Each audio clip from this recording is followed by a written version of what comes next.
All righty, Sharon. Here. I saw you. David was muted. Anderson. Here, but I need to get off at 11:30. Bill. Yep. Janet. Here. Kyle. Here. David Dellendorf. Here. Paul. Here. Jane. Easy. Patty. Here. Tony. Present. Dick. Here. Liz. Here.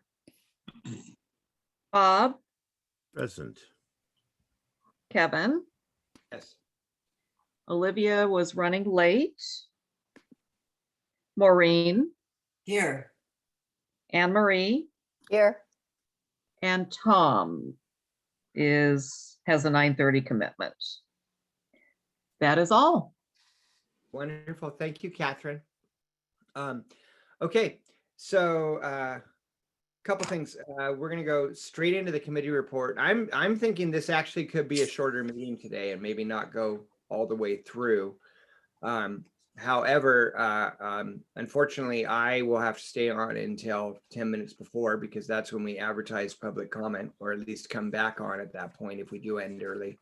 But I'd like to jump right into the elected versus appointed committee report. And I know several of you had questions about different things. And as I encouraged you, I think it's really important to hear the report, hear the findings and the discussion, and then we can raise different topics later if those do come up. So with that, I'm excited to turn it over to Maureen. Is that who's doing our report today? That's who's doing the report today, Right on. such as it is. Now, we have done this report 3 weeks ago, but we're going to do it again. And if Tony would be so kind, the wonderful Tony Gazelle, to just, yes, put this up. This is what we're submitting as our summary. And let's take it from there. We have a brilliant team on the elected versus appointed. We have Dick Grout, Bob O'Connell, Tony Gazelle, David Dellendorf, and Paul Dossett.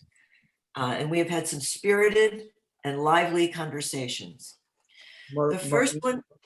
I'm really sorry. I forgot to say something. Can I just chime in on one other issue before you dive in? Sure. Thank you. We received very recently, like, an hour and a half ago or something, a memo from Randy on some of the subject matter in this report. Several of you have emailed me or messaged me that you saw that it came in, but have had no time to read it. So we're not going to be asking for a presentation on that. At this point, we're going to go ahead and have the committee report and then allow commissioners to have time to read that. And if there's questions, we can pose those to Amy or Randy at a later date. But just because a majority of the commission has not had the time to review it, I didn't feel it was good to start diving into it in full detail now. But I do think I have skimmed it, and I do think there's some relevant information in there that we all should take a look at. So sorry, Maureen, please That's go. okay. No, thank you, Kevin. That's a very good decision. I appreciate it. All right. So the first one on our list is, should the county manager remain appointed? Our summary has our vote, our findings, and whether we're recommending or not. So everything is pretty much here for you to see. Council manager form is working. I don't know, do I need to read this out loud? You can see it. You don't need to read it, but I would, and if there's any highlights or just comments from you or other members of your subcommittee regarding kind of some of the background and how you came to this, and if there's anything in addition to these bullet points, it might be helpful. I would underscore in capital letters that the council manager form is working, and that is probably a strong argument in favor of keeping the county manager appointed. If you've talked to anyone in the county government over the last 4 years, they've all felt very much that it's a solid working team. Having the managers produces much more accountability and transparency because this is a professional person who comes with tons of experience in county local government. And you'll find that if you keep a person appointed, it's harder to find if you elect them. Pretty much all is here. Would anyone on our team like to comment further on that? I kind of would. Okay, go for it, Bob. I believe strongly in our decision here. I believe in the findings and all of that. I will say that it did catch my attention when, I think it was yesterday, sometime recently, a member of the public commented about being shocked about the lack of separation of powers. I mean, I think that this county, being as small as it is, has made a decision that the separation of powers is not on the blackboard. It's not something that we care about, as opposed to many of the other factors. Because if we cared about the separation of powers, this would have to be elected. I'm just saying that in case somebody hasn't thought of it or whatever, but I am for our decision here. Thank you, Bob. It's also worth noting that when we get a presentation from someone as incredible as Dave Summers at Snohomish, it's easy to think, oh, we should do that too. But the truth of the matter is they have a huge budget and we do not. And we are a much, much smaller county. And I think we have to think in terms of what is the best for this county. So this is our vote on here, and we're not recommending it to the full CRC. However, that might be up for discussion. Can I move on? We're going to say that should the county health officer remain in appointed position? That was pretty quickly arrived at as well. 6 yes, and this is again not a recommended concept to the CRC. And I threw this in at the end. I mean, the appointed allows the ability to find qualified professional credentialed people. They have to be a health doctor. But I believe that this appointment is made out of Bellingham, and I'm not exactly sure how this goes. So I'm not sure what the full jurisdiction is for San Juan County. But we are going with the remaining in appointed position. Kyle, Kyle Davies. Oh, do you please. know that? Kyle, hi. Good morning. What was the question? I'm sorry. What's the jurisdiction of our county health officer? I know I don't believe he's just San Juan County. And who appoints him? Is it a mutual appointment between the counties? I can't remember. I should know this, but I can't remember. And I should know it too. His role for our county is only for our county. He does work, he lives out of county currently, and until I think still has a clinic. Or operates within a clinic outside of this county, but his jurisdiction is for us only. Well, he's now just been appointed the manager or the director of the Orcas Island Clinic. Separate from his county duties. Yeah, Totally separate, unrelated to this position or this discussion. Sorry, thank you. yeah, that goes on. I think it's out of Bellingham, Kyle. It's out of Bellingham, but anyway, we can find that out. But the subcommittee's position was to keep it as is. Absolutely. Correct. Bob has a question.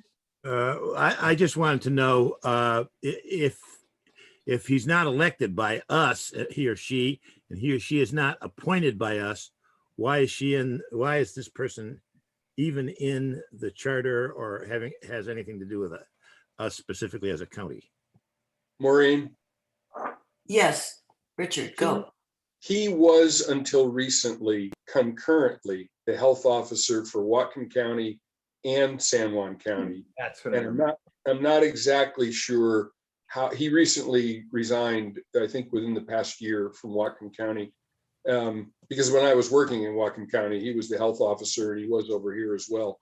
And I think, I'm not sure of the exact arrangement, but there was some sort of mutual appointment that occurred. I don't know what role our county council had in it, but he had at least 2 jurisdictions. And Mylene just clarified in the chat, thank you, Mylene, that it is a requirement. Now I'm recalling this as well, that it is a requirement. Each county have its own county health officer. So the appointment is solely for San Juan County. What he does elsewhere is totally unrelated to his position here. So for the CRC's sake, what the recommendation is from the subcommittee is that it remain as an appointed professional as Yes. opposed to elected. And the reason it's on here, we're answering it, is because it was one of the questions on our task list. So that is asked and answered. Third, should there be term limits for county council? Now, this is a fascinating discussion that went on for a long, long time. As you can see, it wasn't unanimous. We are recommending it to the full CRC for review as a proposed amendment. And I'm gonna just read the first part of it, but then I'll ask our members to chime in because the brilliant Bob O'Connell had quite a bit of input on this, and oh, he's covering his head now. But he was very helpful in helping disseminate this. So we voted to propose that the county council members should be limited to 3 consecutive 4-year terms. And that once a member has sat out of office for one 4-year term, that member would be eligible to begin the term limit cycle again, eligible to run for another 3 consecutive terms. And then we propose some findings for you. So I'm going to let Bob speak here because he's very knowledgeable about this. Well, in the first place, this was sort of a compromise even to get to 4 votes because we started off with 2 terms, which is kind of what you see when you see term limits of 4 years. And then we went to 2 terms with the ability to run again after being off the term. And then we stretched it out to 3 terms. And that seemed to satisfy enough people as a sort of a compromise between, hey, let's keep it so people are in there, can be in there forever. And you know, because there are all kinds of pros that we discussed about not having term limits. You know, the continuity, having having all of the institutional knowledge retained. And the problem is that there's an opposite side to all of those, as there is an opposite side to all the reasons we put down here. Mhm. Important that new voices be brought in and new perspectives and new ideas, that we want the advantages of incumbency can add up. And when a person has been in a long time, it really discourages someone else running against them because, oh, that person is unbeatable. And it's also true that although you could lose important institutional knowledge, if you're there for 3 consecutive terms, that kind of safeguards against that problem. So we get the advantage of the term limits and also the advantage of people getting to be in there a little bit longer. So it's a compromise that looks a little unusual. That's where we are. Thank you, Bob. Does anyone have any questions about that? Maureen, there's Janet, and then there's me. Oh, okay. Sorry, I didn't see any hands. Janet, please. So if we pass this, I don't know how long Jamie's been on the county council, but how does it relate to the current council? Would it just start as of November and then we count forward 3 consecutive terms from there? I think if it passed, the person in the role who in the position who might be affected would finish their term before a new one would occur. I think that's pretty much the way it always happens. So just to clarify, Maureen, you're saying that your suggestion or the thought of the committee is that this would not be retroactive. So if there was somebody who had already been there 2 or 3 terms, they could serve another 3 terms before this would apply to them, or? No. Let's say, for example, this was passed this coming November, and Jamie had another year on his term. He would be qualified to stay in his term for that next year before this would become in place. I'm pretty sure that's how it works. But if he's hitting his 3rd, that following year, if he's hitting his 3rd term, he can't run again. Correct. Okay. This occurred when we made the transition from 6 to 3. There had to be some leeway as to how people finished the term. Yeah, but Maureen, because you're talking, I'm sorry that I'm chiming in. I'm going to let others go. Yeah, thank you. Tony is next. Yeah, thank you, Madam Chair. I support the decision by our committee, but for the benefit of the minority report, I want to say that I'm one that is not for term limits because I feel that I have maybe a naive feeling that human nature is such that if somebody offers to run for office and they end up being elected, they tend to want to make good on what their position is going to be. They want to learn it and they want to do better in it.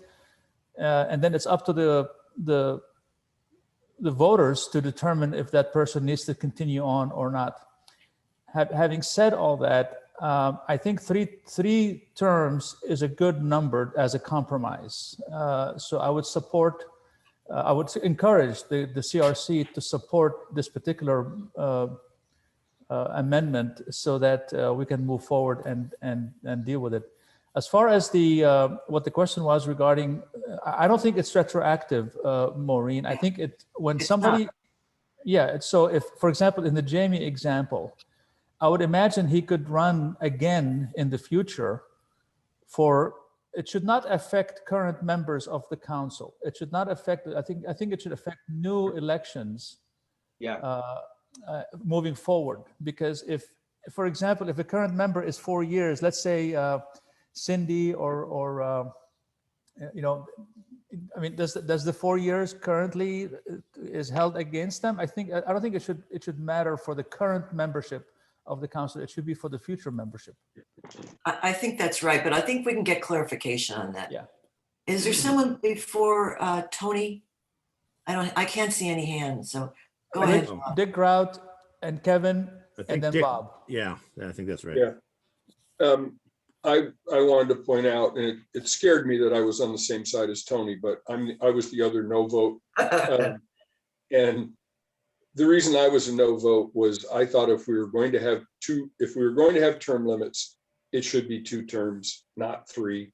And there is, I believe, I mean, it's a question for Randy. There is, I believe, a Washington court case that ruled that if you sit out a full term in any location that has term limits, you are eligible to run again. So I think that's already been taken care of, but it's fine to put it in here. But I was opposed to 3 terms. Okay. Kevin, are you next? Yeah, Kevin is next. Thank you, Madam Chair. So I am torn on this, and I will say that, before you all laugh, let me explain. Before I was elected, I was totally in favor of term limits. After I got elected, that changed, and it wasn't because I was elected, it was because of the experience I had, which was the recognition that I didn't get my feet under me until, as a county commissioner and then a county council person, you know, maybe the end of my first term. It takes a while to get up to speed. I don't care who you are or what your background is, you're not prepared, because there's so many different issues that you're dealing with. You may be an expert in some of them, but by no means all of them. And you're definitely not going to be an expert by the end of your first term. So, and I actually feel like it's really, you're starting to hit your stride, just starting to in the middle of your second term. That said, the counterpoint to that I've also experienced, and definitely seen it more in the legislature, but also seen it here in San Juan County, when elected officials, and it's sad, but some people don't see it, when maybe they should have retired a term before. And having term limits starts to address that. You know, that said, you know, 12 years is a long time.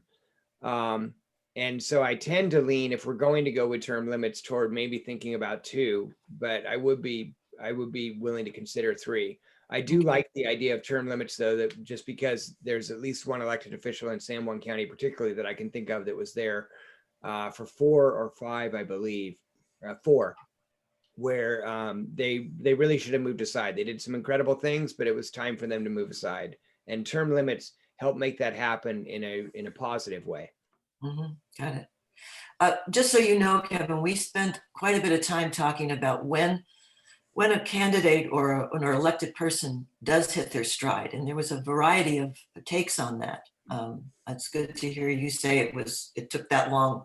Well, some of us never do. I know. I think Bob is next. I've got 2 comments. The first is a response to what Kevin just said.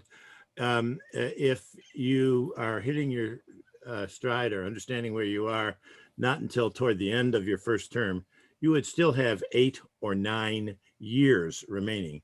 That Yep. seems to me to be a long time. I also think it's a little odd, but there's probably understandable reasons, which I'm not getting yet, why people who are not really 4-term limits would rather have it be 2 terms than 3.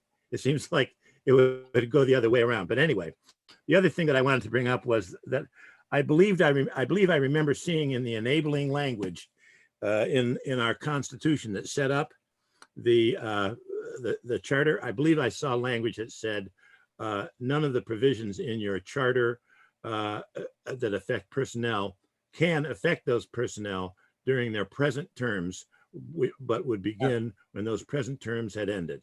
I think there's a provision like that. And to me, that means that somebody who are in their 4th term, they get to finish out and then they're gone. But to me, it would also be the case that someone who's in their 3rd term, when they finished out, they'd have to step away for 4 years also. Somebody who is in their 2nd term would only have 1 term at the end of that term. I think that's the way that it operates, but Not you sure. know, we probably would need to ask Randy. Yeah, well, you just get for sure. clarification. Okay. I think it's Dave. Is it Dave Anderson next? Yes, Dave Anderson next. Thank you. Thank you, Commissioner C. I want to just, the power of incumbency is kind of legendary to be fairly powerful. I know Congress is like 96% level of incumbency.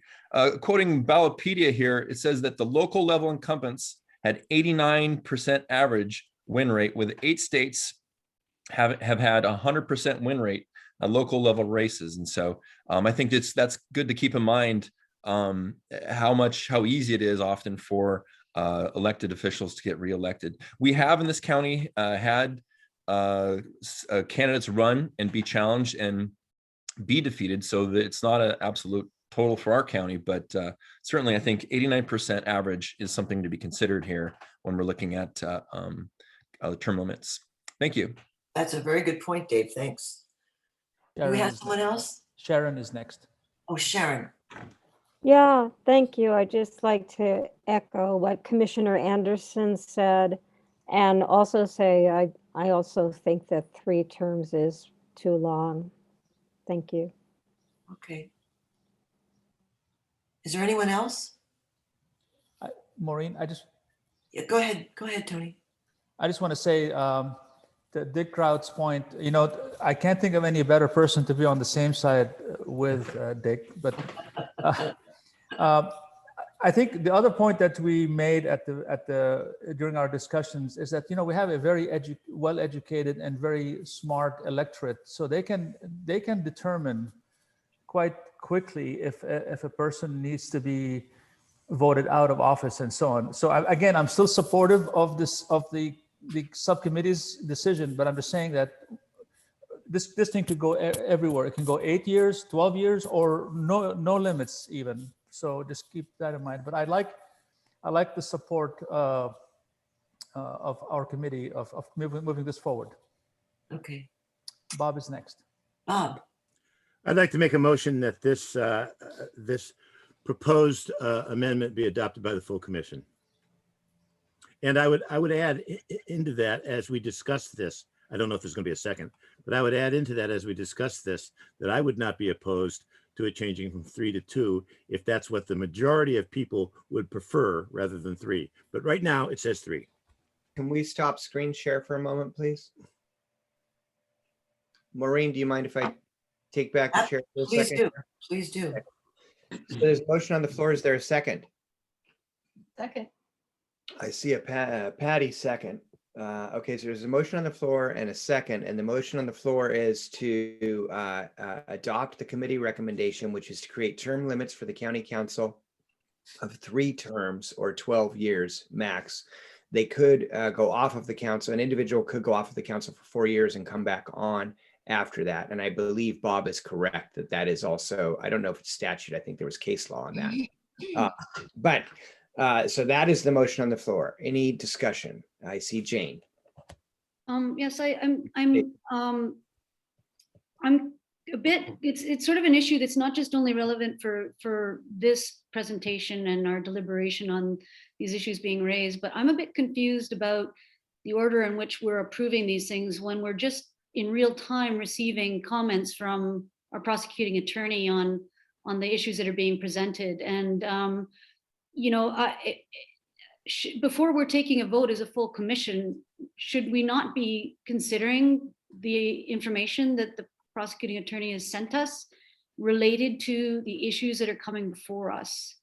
I felt this way last night as well. And I just, so I'm not clear where we're landing if we are voting on these now, and then we have a chance to look at the advice that he's given, and we've already voted on the issue. How does that possibly influence or change our vote? So I need a clarification on that. Okay, I have some thoughts on that, but I'm going to go ahead and call on the next people, and then I can give my opinion too, but maybe others want to respond to that too. So I have David, and then Liz, and then Bob. I withdraw my hand. I think we need to discuss the issue that was just brought up by Jane first. I think that needs to be resolved, because if she's right, and I think she might be right, then we aren't going to vote. We shouldn't vote. So let's resolve that first, or Jane? ask for comments on that I first. mean, Liz? I was looking for clarification on the same issue as well, that, vote on something but when we requested input and clarification. So I'll listen in. Okay, Bob. I guess I probably missed this. What advice are people talking about from Randy? I don't remember that. Randy sent an email at about 8 a.m. this morning, or Right. But not was to that this. was that about this issue? I don't think it No. touched on this issue, did it? No, No. it did not. No. So I think there's a little confusion about what Randy is chiming in on and what we need to wait for. Yeah, I think the issue is that several members of the commission have not had the opportunity to read that yet. And so there's a question of what it pertains to and what it doesn't pertain to. So the clarification that you're making, which I understand as well, is that there was not a strong recommendation either direction on this from the prosecuting attorney in that memo. So I was going to say earlier, and I'll just say it now, and then I'll go to Dick, that you actually no, I'm going to shut up. Dick, please. I did manage to read Randy's memo or message just before the meeting. He's addressing the last part of Maureen's presentation, qualifications for elected offices. Correct.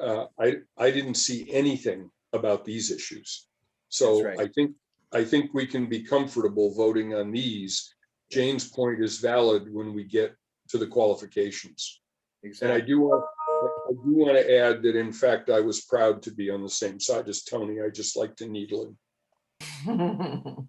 Excellent. Okay, I have Rosemary. I have Olivia.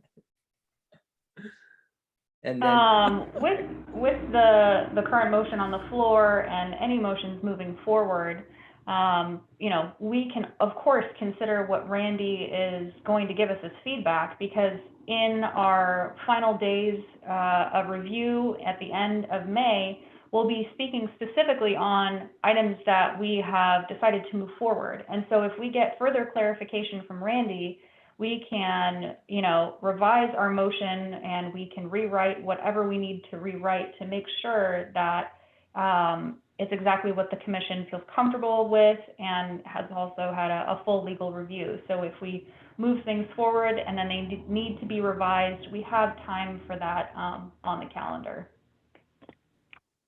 thank you, Olivia. That was my point. You should have pointed before you knocked that out of the park. Just, Okay, David, you had your hand up again. Yeah, what I was going to bring up before we got off on this subject is, should we be also waiting to hear what language should go in here about the timing of the implementation? We talked about that. There were different opinions, but is that something we want to define and decide on ourselves, or is that something that's going to come out of the consultation with Randy later on? So, Maureen, you go ahead. We do not have to put that in this. That is not our job right now, and that is part of the sketching of how this is enacted later. It's not our job. We had the same thing on the last commission. Yeah. So Two points of clarification. And one, Olivia just made, which is I'm comfortable with us moving forward on things, even when there may be a question or some further discussion that needs to happen with Randy, or maybe we want to do our own research and we come back with information. The motion today is that we're adopting this language to go forward, which the way I consider this is the commission has voted that we want to put term limits on the county council and we want it to be 3 terms. There's some details that are going to need to be worked out. And that's why we're going into this crunch time of 2 meetings a week and a second staff person and so on, is so that we can work that out in conjunction with our prosecutor and his team, who will be really supportive of helping us do that. And to Randy's point from last night in his presentation, we will need to be as specific as we can. It is not his job to write our recommendations, but he and Amy and others on their team will give us clear advice on where there are issues or problems that we need to address. But by us adopting this, then we can turn it over to him and say, is there an issue? So that's the way I see that. Janet. Just because I don't have it in front of me, does this pertain to all elected positions, term No. limits? Just the county council? Yes. Got it. Okay, thank you. Yeah. Liz, and then Dave. So I'm still not in favor of making a motion or voting on issues when we've requested clarification.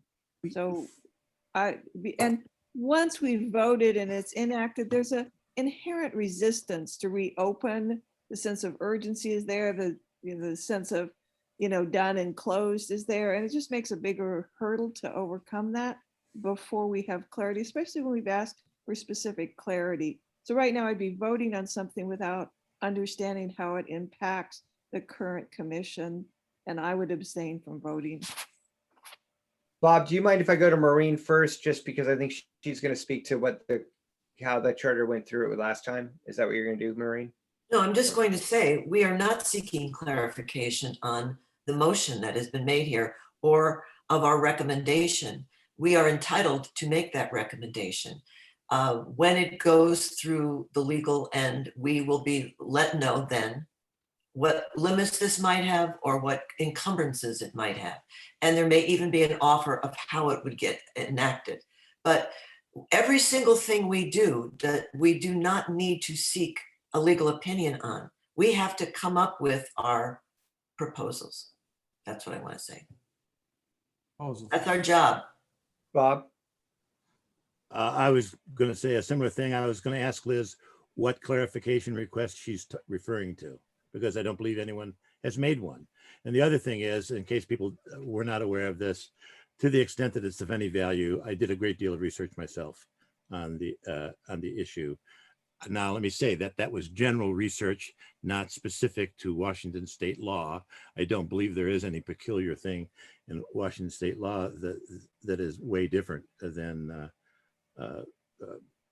national, what the rest of the states are doing. Mr. So- Chair, do you want me to clarify my concern? Yeah, please, Liz. So I had understood, Maureen, and maybe I misunderstood, that's certainly way possible. But I had understood that there wasn't clarity about how it impacted current commissioners, how long they'd serve, when they would, rotate out, or whether they continue. I thought we were looking for answers on that.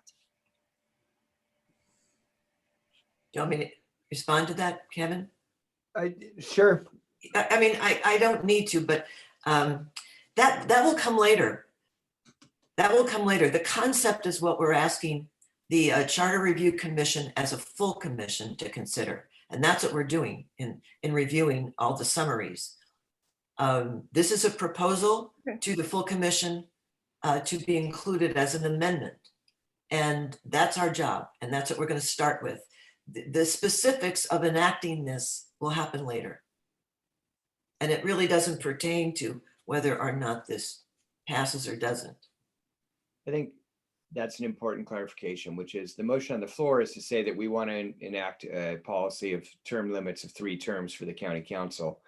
The point that Maureen is making and Liz that you're questioning is how, and I agree with Liz, there was ambiguity and some question of how it would be implemented. When would it begin to apply? If somebody's been there 3 terms, do they get to go another 3 terms and so on?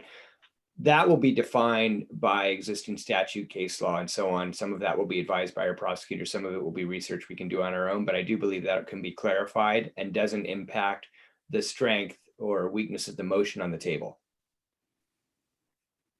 Thank you, Kevin. Move with the question. Dave Anderson. Sorry, Paul, we'll go to Dave, and then I agree we should probably just move to the question. Please. Thank you, Chairman. I think this really is the perfect balance. It shows that our county values people being mindful of how long they're actually serving. And yet being 3 terms, it's not an actual limit. 2 terms would be a limit on how long people can serve, but 3 terms makes it so they're more mindful of it, and they can do, if you can't do enough in 12 years, I think that you probably should move on. But also, if they are an amazing person, they really need them back there, they can come back after a gap. So I fully support this, and I think we should adopt it. Wonderful. Okay, with that, if we can move to the question. All those in favor? Of the question or of the? I'm sorry, of the motion on the table to move to term limits of 3 terms or 12 years for the county council, not for any other elected officials, just the county council. All those in favor? Aye. Aye. Okay, any opposed?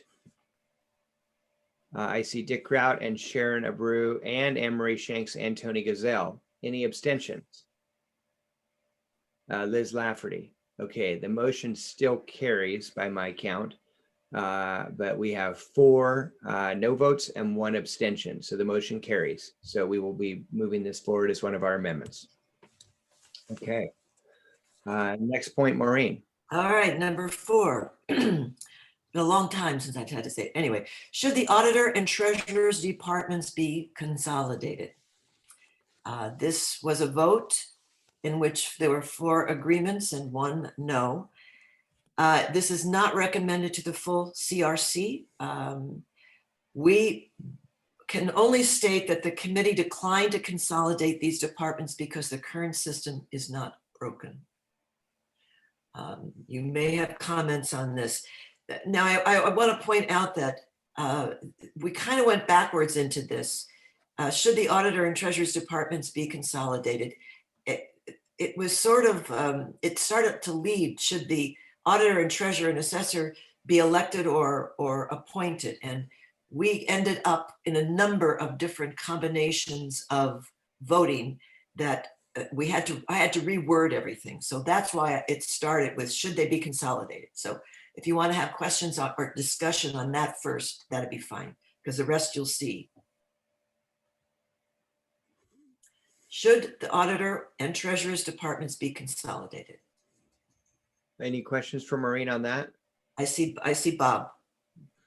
I initially believed that they ought to be consolidated.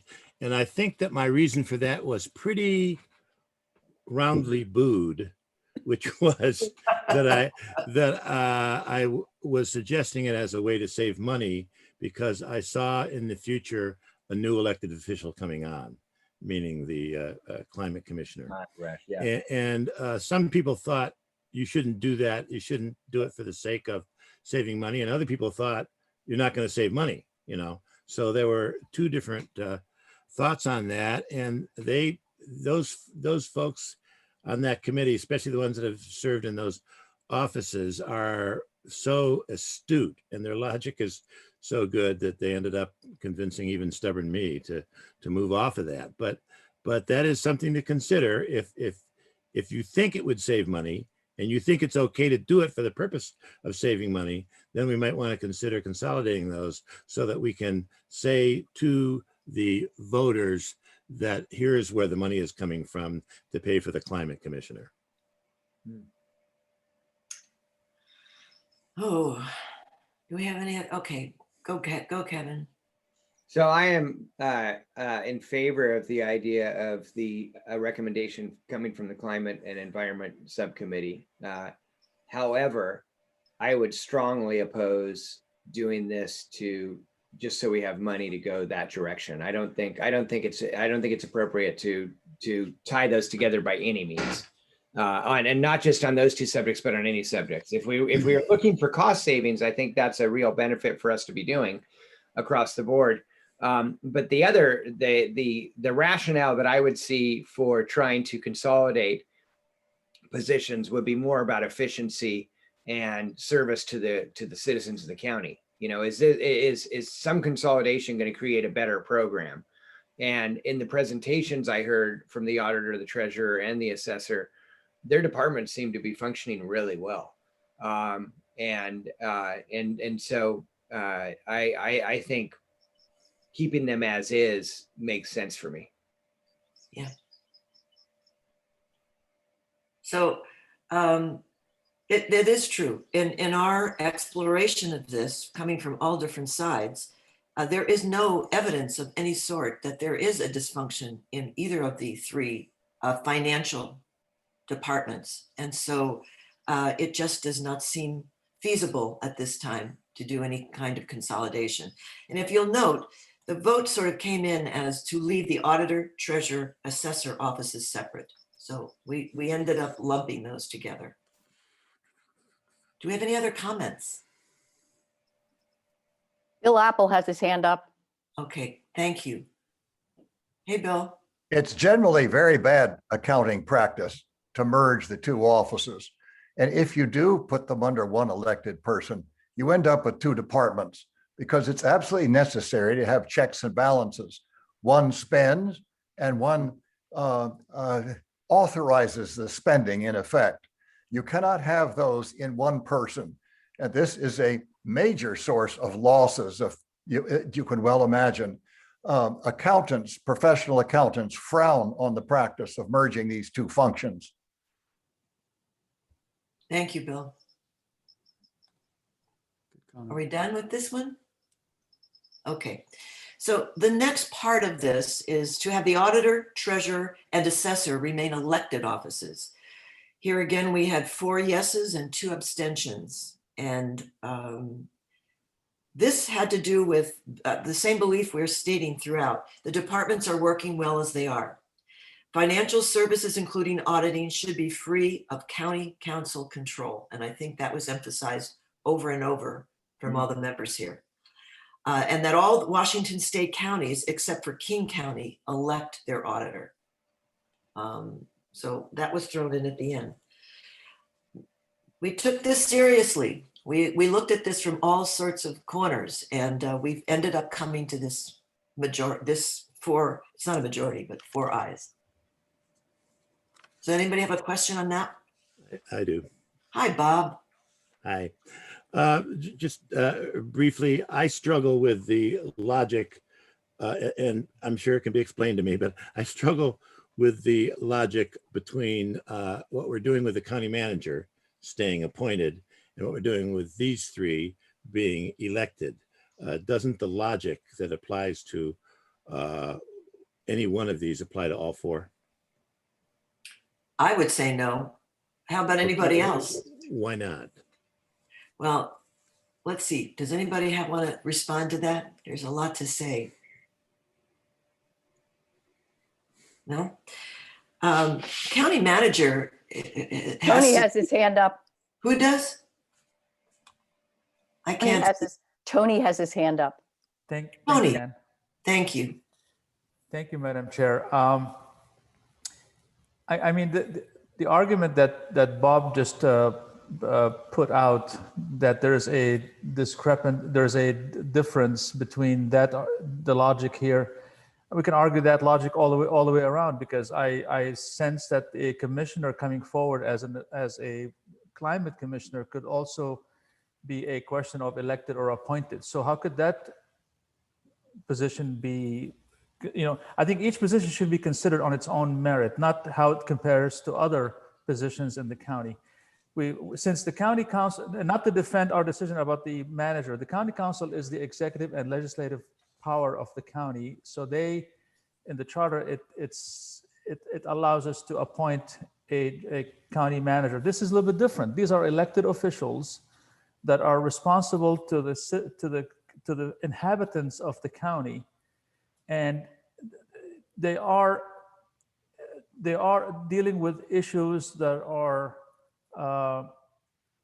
sensitive issues. I don't want another person in between them And us, as the recipients of their decisions, I want us to be able to deal with those decisions on our own and unelect them if we need to, and so on. So I think that's why I support them being elected, all three of those positions being elected, because I don't want the county council to be in charge of what the assessor's problems are, or the auditor's problems are, and the treasurer's problems are. I want the treasurer to deal with those issues, and us as voters to deal with that position or that person who is elected, and make them unelected. That's the point. Thank you. I understand. Go on, Anne Marie.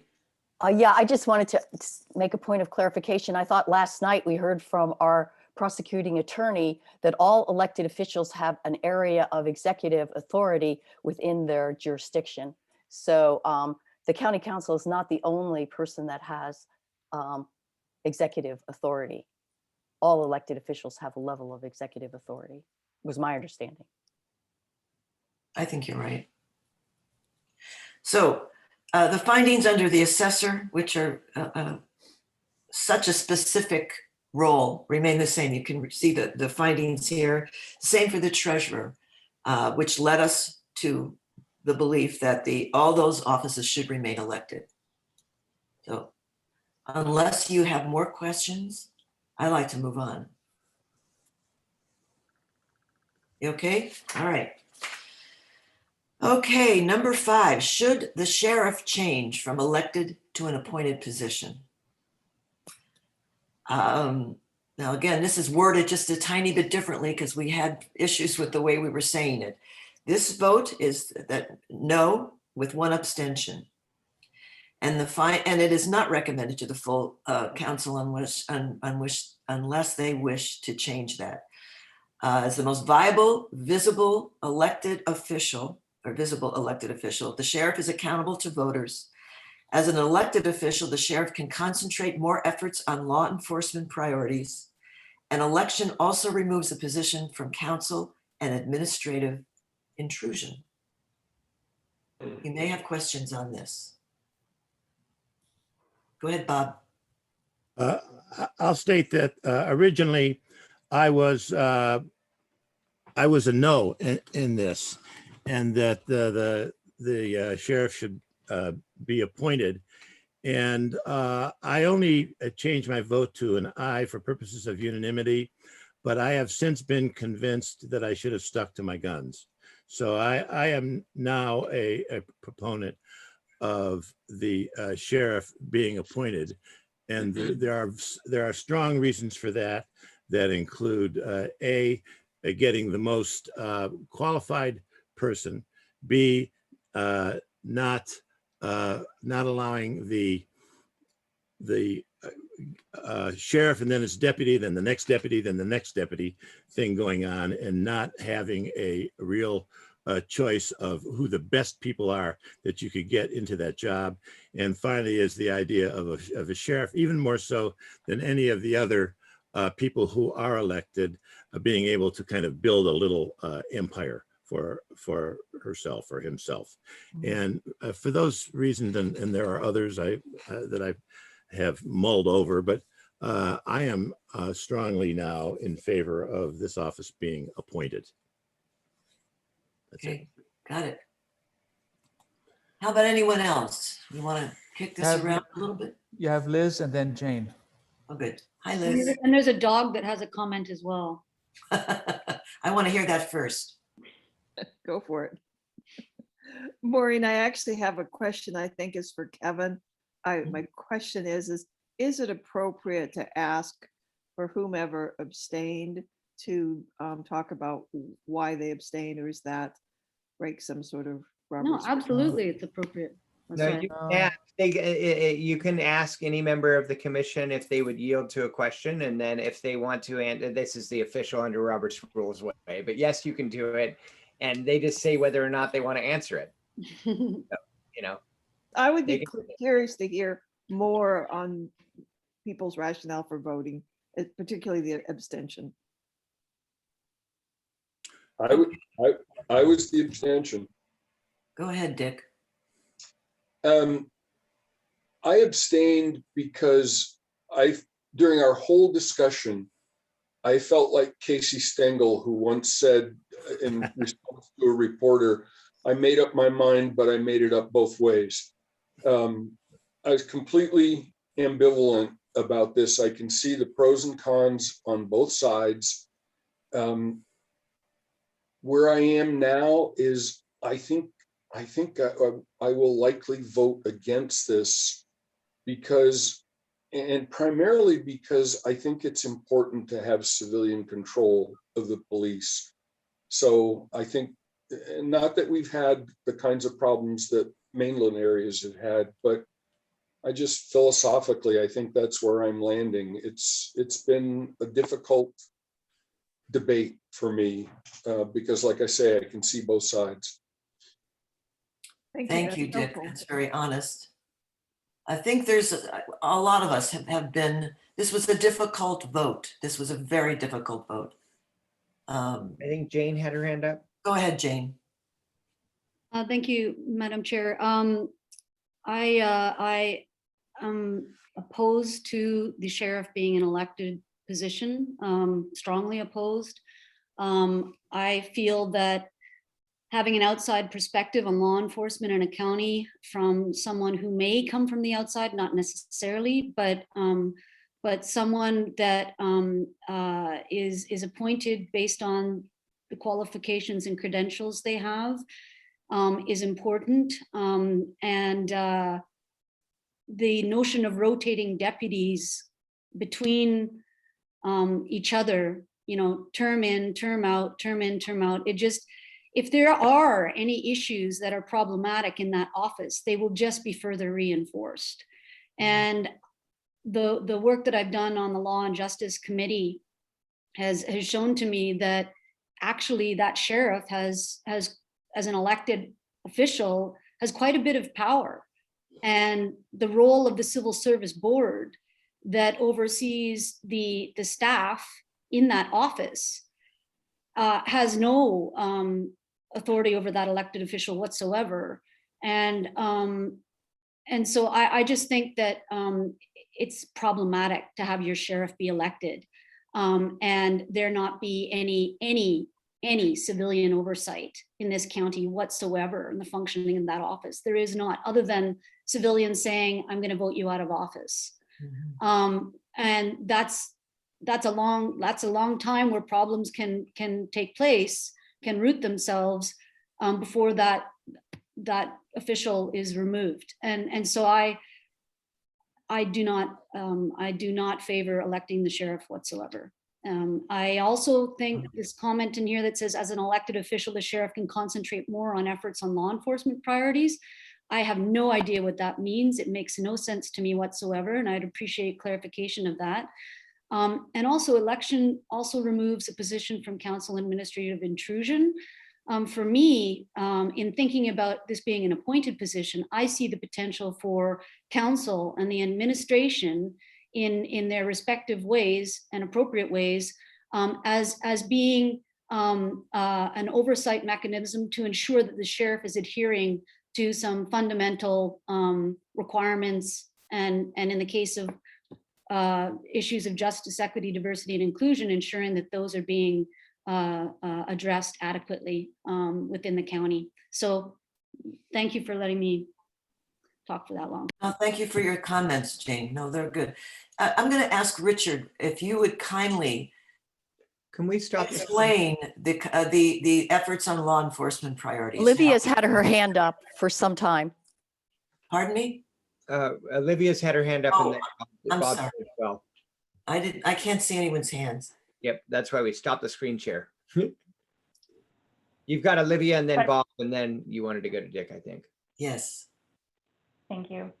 I am really glad that this was reviewed. I think it's very important to look at this, especially after this last year of serious turmoil within our country. I've had quite a few in-depth conversations with the Sheriff Department's hierarchy over this because I was approached about why our group was really looking at this. And after a lot of conversation with the undersheriff and the Mike Hairston, who recently was just brought into their hierarchy as well. And with many of the deputies on Orcas, I do believe that the sheriff needs to stay an elected official and not appointed. I think that there are pros and cons to both. And with our current set of circumstances, I still strongly believe that we need to have an elected sheriff. Can I ask you a question, Olivia? The question is, did you get that from the deputies themselves, that they felt that Yes. he should stay in? Okay. That they wanted specifically their hierarchy to be elected. Okay, got it. Do we have any other comments? We've got Bob and then Tony. Okay. Well, and Bill. Oh, I'm sorry, I didn't see Bill. We'll do Bob, Bill, Tony. Two things. First, Olivia, I'm sure the deputies did want that because they're the next person to be elected. Then going past that, I have a motion. Bob? Yes. And there was some language going the other direction in the writing as well. I would encourage us just to try and not, we should portray each of our county employees and others in the best light and not, it's not necessarily a revolving door. Not every deputy wants that. I'm just saying that I know that there's been some of that discussion in the past, and particularly in other counties. But I think it's really important that we as independently elected officials look at each of our county employees and frankly the county in the best light possible, and we still make educated decisions. I'll stop there. That makes sense. I'm sorry, go ahead. I'm just going to say, Kevin, can we hear from all those we haven't heard from yet before we entertain a motion? Yeah. Bob, are you willing to hold off on your motion until we? Yes, I would like to respond very briefly to what you said, Kevin. I think that's quite true, and I do believe that the deputies know more about this factually than I do. So let me kind of back away from that statement a little bit. Thank you, Kevin. We haven't heard from Bill, and I would like to hear. You've got Bill, and then Tony, and then David, and then me. And I'm sorry, Bob, and then Tony. Yeah, you've got Bill, Bob, Tony, David. Having watched this county over the last 40 years and sheriffs coming and going, I have to say that it is extremely important that the sheriff know the county and know the people in the county and be a person in the county. Contracting or appointing someone is not so simple. We've had a county manager who was appointed previously before the present manager, who completely misunderstood how this county operated, and it was necessary that he be replaced. In terms of sheriffs, I have to say, for instance, that Bill Cummings did a spectacular job and an understanding job of knowing who he was dealing with, what their problems were, and he was one of the few sheriffs I ever met who could distinguish between somebody who was really bad and simply in bad shape. This is important to know. You've got to know your people. And the elected sheriffs generally know who they're dealing with, know about them, and have all the rumors. Appointed sheriffs, well, perhaps go by the book, and I have no objection to that, sometimes miss the point. And I realize that either way, appointed or elected, the sheriff has a lot of power. And it's the wisdom of the person that is most important. I consider, and I've watched it over the years, is whether people are treated as human beings or by the book. I'm strongly in support of an elected sheriff. Thank you, Bill. We have now, is it? You have Tony and then David. Okay. I'm sorry, you have Bob and then Tony and then David. I'm willing to hear the other comments before I make my motion. I have a motion. Thank you. People can probably guess what it is. Okay. I'd like to hear from people. Tony, go ahead. Thank you, Madam Chair. I am not really torn about this issue either way. I'm just saying that I am supportive of an elected sheriff, mostly because I want the problems of a sheriff department to be in a position that is identifiable. I mean, if you remember when Executive Sims talked to us a few weeks ago, he mentioned something that kind of stuck with me, which is, as a county, do you want a problem to be owned by the person directly in charge of a department or somebody who is above that person, such as the county council, or in this case, it would be the county manager, possibly, if this person is appointed or the sheriff is appointed, and the county manager will have some kind of supervision capacity, and of course, ultimately the council. My feeling is that an elected sheriff is somebody that has grown in the community, knows the community, which I do agree wholeheartedly with Bill, because I've seen a few deputy sheriffs in operation that they know the community, they know the kids. If you bring somebody from the outside as a sheriff, you have no idea what kind of structure they will have in place. So I will really encourage you to support keeping the sheriff as an elected position, because that's where the buck needs to stop, and and there is ultimately the responsibility of the voters to get rid of that position if there is a problem. I don't see there's a problem currently, so I'm not sure what problem we're trying to solve. Okay. Thank you. David? I'm muted. Am I muted? No. No. No. You know, the county council, if they do appoint, can also take into consideration the qualifications to include how that individual candidate connects with the community, knows the community, has experience with the local issues. I mean, it doesn't preclude that from being a consideration. And if the public participates in that discussion in open session and comments, they'll let the county council know that they should be considering a candidate on many qualifications, one of which how well they know the problems of the community. So I don't see that as a real issue to be considered one over the other. Let me ask Kevin a procedural thing. Are we having the debate, the discussion, and the vote now under this minimum of 5-person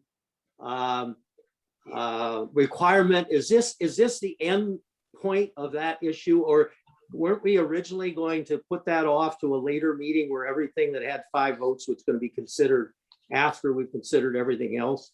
Because I think we're considering a motion today. I think we're going against what we decided to do with the minimum 5-vote requirement for issues that are not recommended for approval. All right. Thank you for raising that, David. And if folks don't mind, I'd like to clarify my thought on that. And that's what I was going to say earlier when Bob, you started to say I have a motion. Technically, the committee recommendation is no action. So to keep the sheriff in an elected position. So the way I would interpret the motion that we passed would be that would be a different recommendation than the subcommittee. And so I actually have a note that I wrote a while ago, because I've also heard from some of you regarding the county manager.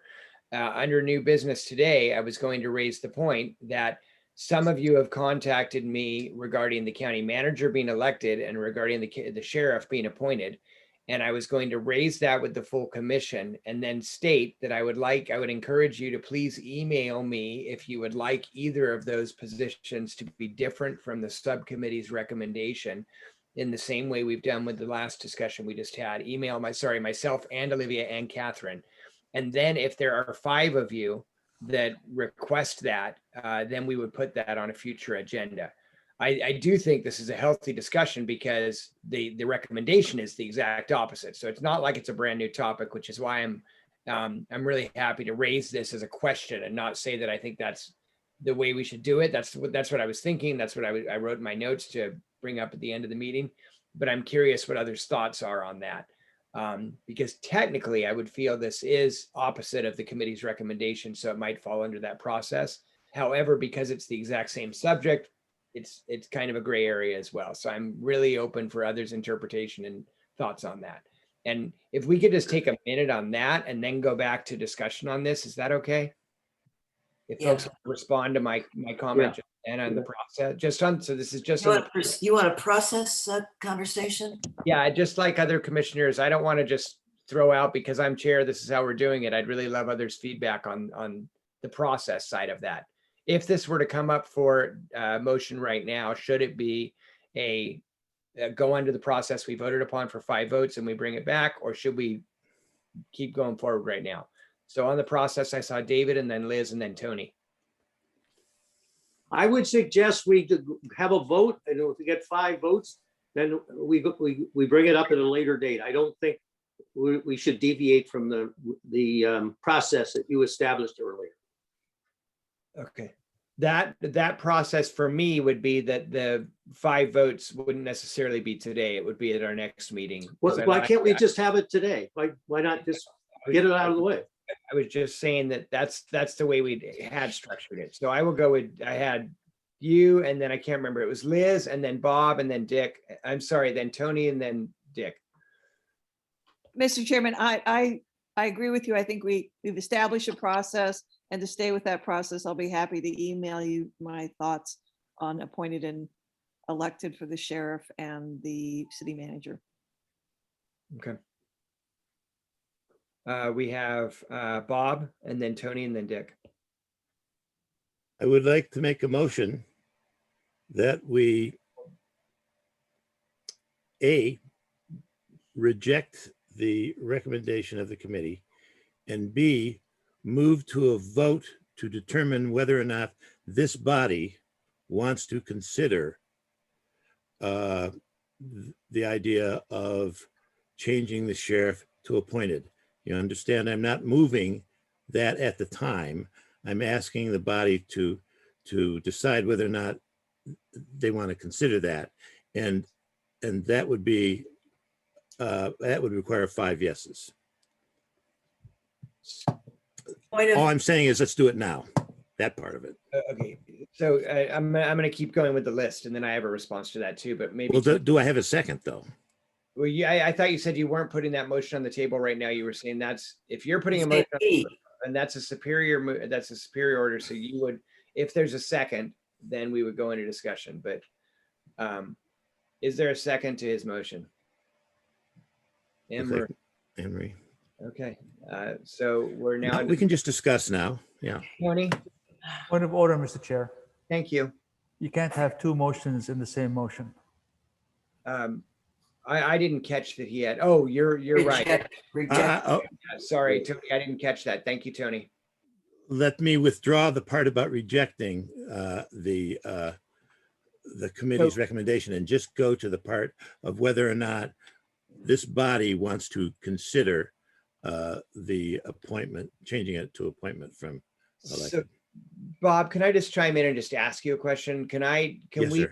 There was a few other people who wanted to comment on the process. Can we allow that discussion? Because you're asking, Mr. Chairman, I withdraw my motion if you'll call on me when the discussion is over. I will. I promise. Yeah. Promise. Okay, Tony, and then we had Dick. Thank you, Mr. Chair. We're back to the process. Yes. Is that correct? Okay. I just felt after multiple attempts the past few weeks, we've come to a conclusion last Wednesday, a week ago Wednesday, that we have a certain process on how to deal with things that did not move forward from the subcommittee. And that process was agreed to, that if the chair gets a certain amount of folks that want to talk about something, if it's five or more, then we can move it forward to be discussed by the CRC. I think this is the time to do this.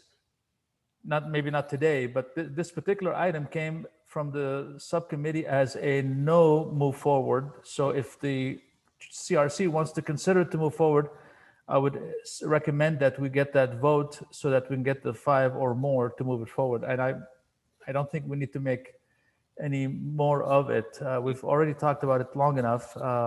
If this is the time to move it forward, I think the time should happen. I love the fact that Dick Grout and now I both agree with Tony on the same. I'm becoming too worried. I'm gonna hide my wallet. I have Dick next. But I don't agree with Tony on this one. I have been one of the most ardent proponents of the notion that we deal with things that get majority support from the committee first before we take up any of the issues that 5 people want to bring back. I think the proper way to do this is, in this case, because the committee chose not to, and I'm a member of the committee, because the committee chose to leave things as they are, we don't really have an issue to vote on. But if we did, I would argue we should take the vote, and then those 5 people, when we've gone through all of the issues that got majority committee support, could basically request reconsideration. In this case, because the committee said just leave it alone, my view of what we all agreed to, I thought, was then we just go on with other issues that came from the committee. And if the 5 people who want to reconsider this, they bring that forward when we have finished all the issues that got majority committee support. And Tony, before I call on you, can I just clarify something? So is that all right with you, Tony? Yeah, I'm just worried. Yeah, yes. So just to clarify, Dick, I think you and I and Tony are actually, let Tony speak for himself. I'm not saying different from you. What I'm saying is the process we have put in place is that, and I allow a delay because just so people have time to think about it more. So as I said, I already wrote a note in my notes that under new business tonight, just like we did last night with ranked choice voting, what I had planned on doing was saying there was discussion on this matter. Are there 5 of you that would vote to put this on a future agenda? And if 5 people raise their hands, then we put it on a future agenda after we go through these other items. That's what I was trying to clarify. The other thing, though, in the delay is that typically what I've tried to do is announce at one meeting that this has been raised to your chair and vice chair as something that should come back up. And then on the next meeting is when we would actually ask for the vote. And then Olivia and I schedule it. So the way I was thinking about it originally is that at the end of the meeting today, I wouldn't even call the question saying, are there 5 votes? Although maybe we're ready for that because we've had such a long discussion already. But typically the way I've been thinking about this is that I would say, this has come up. If you guys can email me, if 5 or more of you email me saying you're interested, then we'll call the vote. If you don't want that delay, we can just call the vote at the end of the day today. I agree with what you're saying, Dick, that it would go on a future agenda. Okay, can I respond just quickly? If that's what we're doing, I'm in complete agreement. I was hearing a couple of people, I thought, say we should do this right away, and I don't agree with that. Okay, we've got Tony. Thank you, Mr. Chair. and then No, Dick. I actually, Dick, I do agree. You and I and Kevin are actually on the same, looks to me on the same page from hearing what I heard. But I know it does sound great in this group to say I'm in disagreement with Tony. I know it's a funny thing, but but actually we do agree. I am back to what you said some time ago over multiple weeks, Dick, that yes, we should deal with the things that move forward from the subcommittee and deal secondarily with the things that are approved by 5 or more members. I get that wholeheartedly. So I'm in compliance and in agreement. I've got David and then Bob. Okay, guys, I'm getting frustrated. We all agree, at least I think everybody agrees, and we keep repeating the same thing over and over again. I started with it, Tony, then Bob, then Dick, then Kevin. I'm sorry I'm getting excited, but I'm frustrated. We need to move on. This thing is just going around in circles. A dog is chasing its tail. Let's just wait for the very end when we have 5 votes, if we do, and discuss it then. We've got other things on our agenda today. I'm sorry, but this is frustrating. I'll calm down. I'll calm down eventually. All right. You have Bob next. No. Okay, I would suggest in order to maximize being practical in this situation and having just had an extensive conversation, we take 30 seconds to determine whether or not we have 5 people. If we have 4 people, done forever. If we have 5 people, put it on the agenda whenever you want to, Kevin. Not right now. I understand people don't want to do it right now, but let's get that part of it over, please. Please, yes. Well, if it requires a motion, does it require a motion, or do you just want to ask? That's fine with me. No. It definitely requires a motion. That's the process that we put in place. All right, I move that we take a vote at this point to consider whether or not this body wants to, at some point, reconsider the question of whether the sheriff ought to be elected or appointed. I second. Okay, Anne Marie got you first, just because you claimed you were first on the last discussion. So I'm giving that one to Anne Marie. I call the question. We don't need more discussion. We've already discussed. Could we just call the question and move on? I'm sorry. It's appropriate to ask for discussion. Is there any discussion on the motion? Okay, Oh, seeing that. Mr. Chair, my only discussion would be to have David Dellendorf put his dog back on his lap. 'Cause he calmer when he had his dog on his lap. Okay. Oh, I needed her when I. Okay, I all those in favor of the motion to have this come back onto a future agenda? Aye. And for discussion. So if we have five or No, I'm more, raising it on my vote. Okay, good. There are definitely 5 or more. I see, I'll call them off just to make sure. I see Patty, Anne Marie, Maureen, Bob, Jane Fuller, David, and Sharon. So we have more than 5. So it will go on, Liz, sorry. So that will go on to a future agenda, and Olivia and I will schedule that and let you know as soon as we can get it on. Can I apologize for my inappropriate behavior? I'm sorry. Which time? Which time, David? It's on a case-by-case basis. It's not retroactive. And there's no apologizing for this That's one. reasonable. There's no term limits either. Look, guys, you know, I just said guys, sorry, it's an old surfer thing for me, but men and women, each of you commissioners, I don't want Jane to yell at me. In all seriousness, David, thank you for that. I think all of us have gotten stressed out over different periods over the last weeks. And unfortunately, we will probably get as stressed out or more over the coming weeks as we get into a real crunch. And I think it's important for us to have levity and remember that we all ran for this, either because we're masochists and psychotic, or because we care about our communities. So we all have the same motivations, even though we may have differences of opinion about how to get there.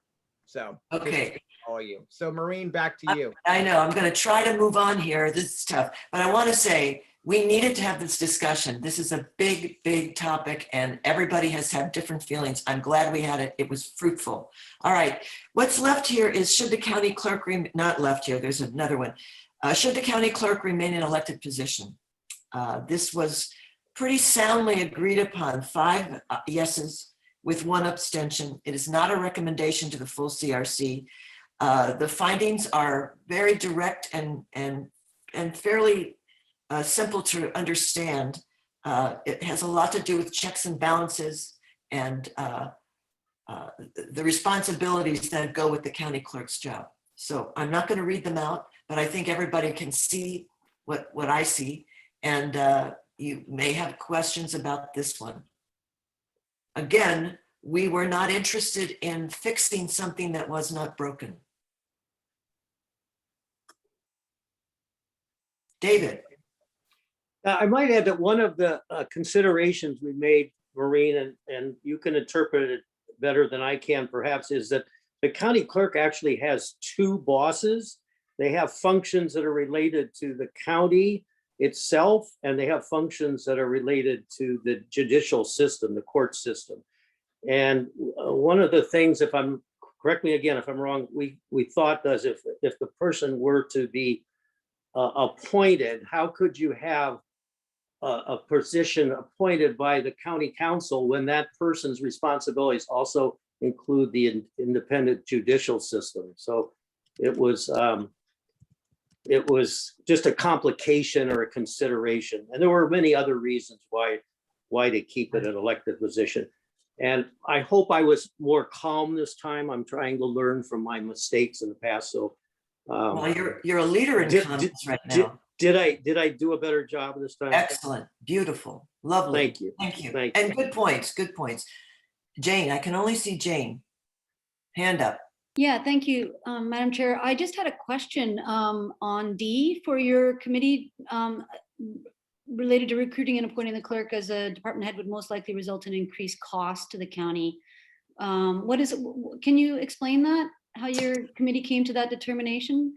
I think this was offered by the clerk themselves, that this would likely cost money by appointing, because there'd have to be a recruitment, there'd have to be a lot of factors that would go into finding the correct appointment for this. This is very special. This is specified. Madam Chair, may I say something on this?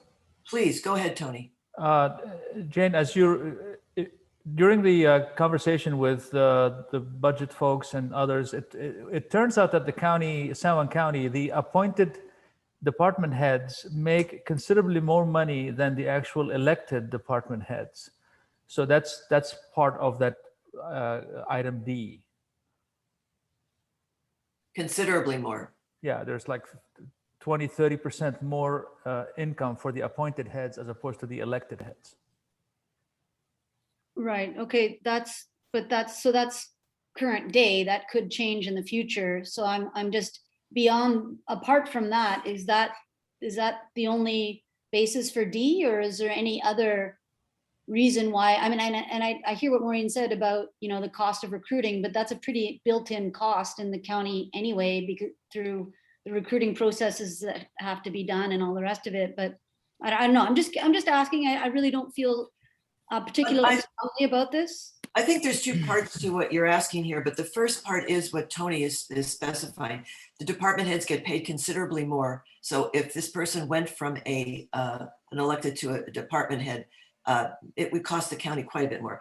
But the other part that I think is being labeled here is there's no accountability. And that was a big factor for the county clerk. Our county clerk felt that she was able to provide a better accountability to the public by remaining elected. David had his hand up, but more importantly, I just want to hang out with David. Look at that baby dog. Oh, yes. Well, She's not exactly a baby, but anyway, could I say something? Go ahead. Two hands up.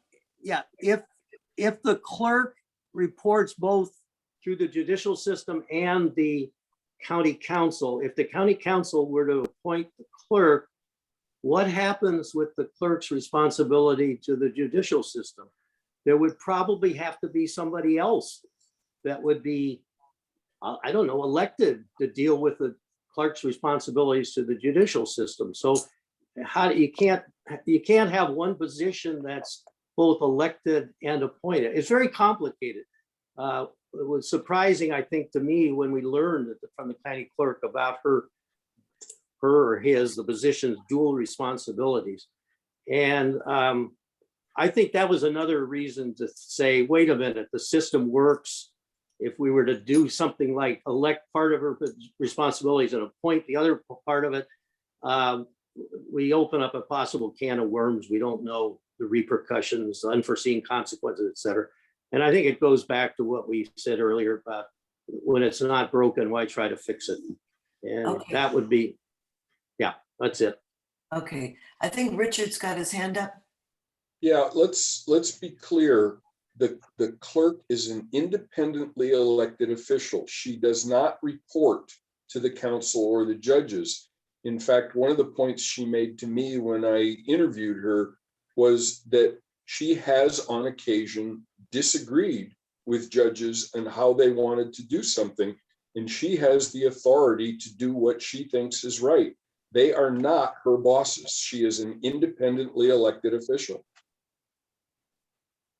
Yeah, thank you. Okay. Do we have any other hands up on this?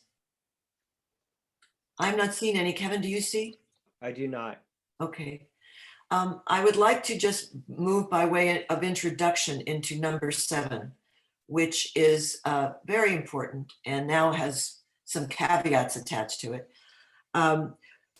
We attempted to add clearer language regarding minimum requirements for elected positions. And so Richard Grout did a bunch of work on this, and it was quite good. There are really very minimum requirements in the charter regarding elected officials, and it basically comes down to residency or age. So language was added, and it's very minimal. However, early this morning, Randy has provided a whole bunch of new material that has to be reviewed. And he sent it out. He sent these qualifications out to all the electeds, and they've weighed in. And so I believe we're going to table this. Is that what was decided, Kevin? It hasn't been decided. My recommendation would be that we table this and allow the commission to review Randy's memo to us. And then Olivia and I can schedule it for a future agenda to come back, and hopefully our next agenda, next Wednesday, even if we have time. Although I imagine this may take some time to discuss. So we want to give it adequate agenda time when we do schedule it. So we will get to it as soon as we can. But May I just make a comment, please? Yeah. Okay, so Randy has important information to share with us, but I'm finding it was confusing last night when it came as a kind of a fold over with the committee's report. And I was eager to hear the committee's report, and we kind of put them all together in one bucket, and it was very hard to disseminate what was being said. So Maureen, you know what I'm saying? and I'm sorry, let me clarify my statement. I was not suggesting that we table your presentation. I was thinking that you could present the committee's findings and we could consider that. And that would actually give us a better educated position as we read Randy's memo. Good. So Thank you very much. yes, that you present in full today. You've prepared to do so, and we're prepared to listen. So I think this is great. And then thank you. information, we can review Randy's memo. Got it. I Thank you. would say that we would table action on the motion until we've reviewed Randy's memo. Very well. Thank you. So this was overwhelmingly voted on by the full committee and for all 5 elected officials, and we are recommending it to the full CRC. And if you look at the last page of this report, which is number 4, and thank you, Tony, so much for bringing that up here. Assessor, auditor, clerk, sheriff, and treasurer. We were looking at things that could be stronger in reviewing a candidate's filing and request to be elected into this office. And they're not extensive recommendations. They're just kind of logical ones.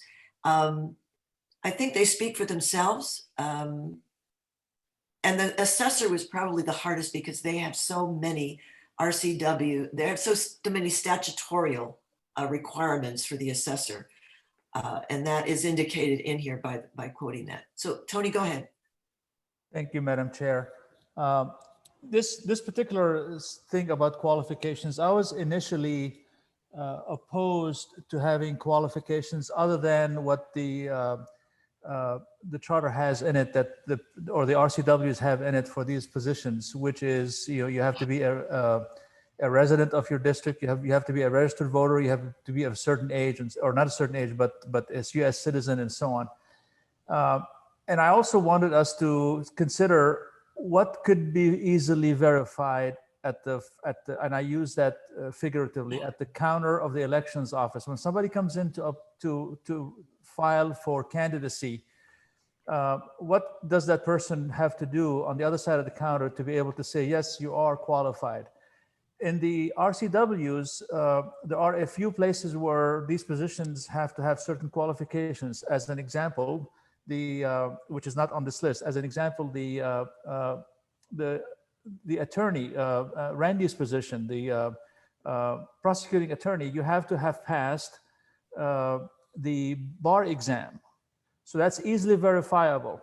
So the other positions, when we kind of distilled a lot of the work that Dick Grout has done, we came up with some minimal qualifications that are easily verifiable. You have to have worked at a certain place, you have had a certain certificate applied for and gotten. So I think my recommendation is that after hearing what Randy has to say and digesting his comments from earlier today, let's keep that in mind, that we would like some qualifications, but not anything that is hard to verify. And something that's as easily verified as showing a piece of paper that, yes, we did pass the bar exam, or I have an assessor's certificate, and so on. Let's keep that in mind, and I'm all for waiting to digest Randy's commentary on this, because that's very important. If you can't verify somebody's qualifications, it's going to be very difficult to disqualify them before the voters have a chance to do it. I just need to say one thing with you, Tony. Randy did get the question from me about how do you verify them. He did send something back, and it's very tricky and difficult to do that. An opponent could challenge a winning candidate's resume to say, you didn't do this, or I believe something different. Right. Or you can wait after election and go after them. But it makes it very difficult. Right. I mean, So I think Dick is next. you can easily verify a certificate, but it's going to be very hard to verify where they worked, how long they worked, you know, if they did a good job or not. That's so let's keep that in mind. Go ahead, Dick. I want to explain, because I think you do need to read Randy's email that came, two of them this morning at different times. What I did, I agreed when we were discussing this in the committee that I would actually, David and I were going to do it, a call of the elected officials, and then David was gone. So I wound up doing all of it. And I want to be clear that what I said to them is, do you think there ought to be minimum qualifications? And then Mylene actually said, no, I don't. So in the case of the auditor, I kind of, when I made my proposal to the committee, I sort of pieced together things that other people had said, particularly the treasurer and the assessor, because they work so closely together.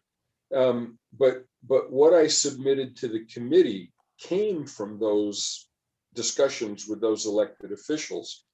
In a few cases, they were so specific, and I felt it was so narrow, and I told the committee this, that I thought we needed to make them broader and simpler. And in my proposal, I did that, and then things got amended by the committee as well. So understand that while you're reading through this and then reading Randy's response, that a lot of discussion went into this. I think Randy does raise some good points, but I think the basic question is, do we think that there should be some sort of minimum qualifications to run for these offices? Exactly. And in terms of verifying, I think there are a couple of things that either the elections official, the auditor, somebody could be designated to do random checks, or we could simply rely on the fact that state law says if you falsify anything, it's a gross misdemeanor with significant potentially significant penalties. And then it would be up to an opponent in a contested race or the public in an uncontested race after the, well, it doesn't have to be after the election, to ferret out if there's deception going on in somebody's statement of their qualifications. So I don't think that's an insurmountable barrier. Just think about all of that while you're reviewing it. Thank you, Dick. Kevin, are you calling this, or David? David's got a question. I'll do it. You've got Bob. So Bob, and then David, and then Kyle. Yeah, Anne's hand has been up for a while. Who's? Anne? Oh, I'm sorry. Anne-Marie, I'm sorry. So maybe we'll go Anne-Marie first, if that's okay, Bob. Sure. I just wanted to get a point of clarification. Is recall the only redress that we have other than voting someone out? Electeds, yes. Correct. So You there can has toss to them in be jail. a recall petition, is that correct? There's a full process. There's a petition, and then if it qualifies for the ballot, then there's an election. So a whole year, yeah, gotcha. Yeah. So you had Bob, and then David, and then Kyle. To amplify the answer to Anne Marie, I believe that a sheriff who finds himself in jail, and I come from Tennessee, there's a whole wing of the penitentiary for sheriffs, okay? That person then vacates the office, and there can be a new election. But let me say, seriously, I did the research. I was assigned to do the research on qualifications on holding their feet to the fire and what happens to a person who doesn't have the qualifications. Okay, so there are various various RCWs that pertain. I think the first one is that when you put in your declaration of candidacy, you fill out a form that is supplied. The state comes out with what's going to be on there, and that the person must swear that they have the qualifications. Okay, so you're swearing under oath. The next thing is if they swear to something on their declaration of candidacy, which is not true, they have committed a Class C felony.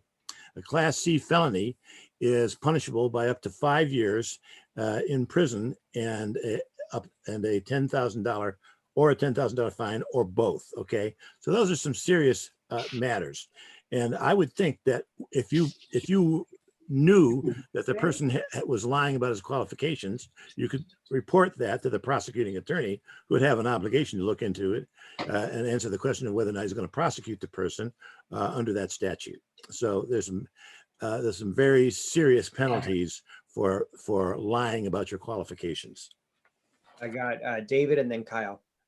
Yeah, I agree with Bob and Dick. I think the argument that was made that this is difficult to enforce, that the county elections office would have to vet the applications or the candidates. I think that's irrelevant.